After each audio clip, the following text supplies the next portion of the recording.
Life and Liberty Group is conducting a poll. This poll, Sam Kephart, is to find out how many people trust their government. So, Sam, do you believe that you can trust your government? No. Gordon, do you believe you can trust the government? No. Okay, our poll results show that 100% of Americans do not believe they can trust their government. Seriously, we've been talking a little about the Rasmussen poll, which is a serious poll.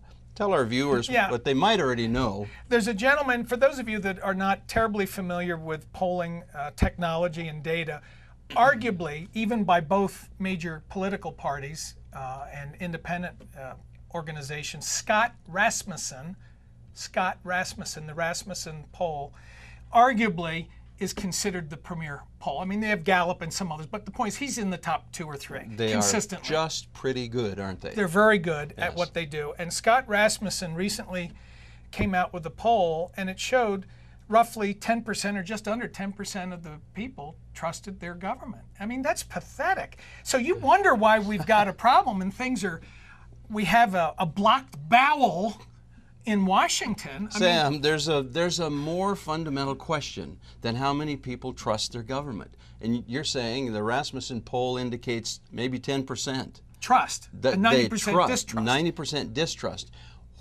Given that scenario, what has to happen before those 90% do something about it? Well, I have my pet opinion about the fatal ignorance thing, and it's almost, they don't even care. I mean, where's the hue and cry about how we're being trampled under all this regulation and the abuses of power that are on the television? I mean, we have abuses of power in the State Department, we've got them in the IRS, we've got them in the Department of Justice, and the Department of Justice is the one that's supposed to sit up here and be holier than thou and not dirty its hands and be truly blind. Lady Justice wears a blindfold. There's no blindfold in that place. They got the voodoo needle out to stick it in somebody. It's absolutely hilarious that if there's a special prosecutor appointed to investigate any of these dozens of scandals, Eric Holder would be the guy appointing the special prosecutor. Yeah, well, now, come on. That's my attitude. Come on. Wake up, America. What are we going to do, Sam? Well, it's a serious problem because it's not only distrust of government, but most of the people, with all due respect, you guys are into alternative media, or you wouldn't be watching this show, but most people have what's called traditional media, which would be newspapers to a lesser degree, and TV and radio. Well, most folks don't realize that all radio and TV, for the most part, conventional radio is controlled by 8 companies. Yes, and probably even a smaller number of people. Right. So, at the end of the day, Rasmussen, I think something like only a third of Americans trusted traditional media.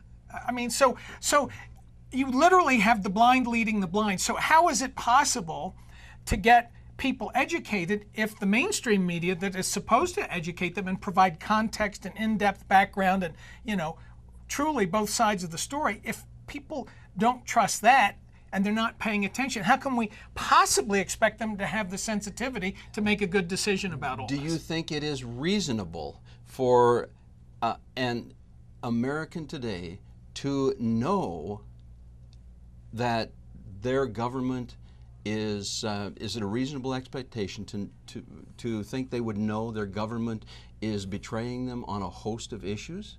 That's a reasonable thing, isn't it? It is. Now think about it. In the days of Ben Franklin, he had the Poor Richard's Almanac, where the average guy was reading that. That's why the thing was so hugely successful. And Franklin made a ton of money on his printing because he was giving people the inside scoop back in the colonial days. And the average man was paying attention. The average man and woman nowadays does not pay attention. And what will it take for them to wake up, in your opinion, Sam? Well, it may already be too late. I don't know, something really bad. I mean, maybe we're going to have civil discord in this country. I think it's on its way. I found it very interesting when the president made a remark the other day that if people don't trust their president, if they don't trust their courts, if they don't trust their Congress, then we are going to have some real problems. When he said that, it sounded to me like a threat. Wow. And I think America needs to brace itself because this president is not a nice man. Well, and it's obvious that he talks about patriotism and love of country and has soaring rhetoric, and the guy really is a phenomenal speaker. But the Bible talks about the fruitage of the tree. What is the fruitage? I don't even want to get into any personal ad hominem attacks here. What's the fruitage of the tree? You shall know a tree by. What's the fruit that the Obama administration is bearing? Well, ladies and gentlemen, I'd submit to you it's stinkweed.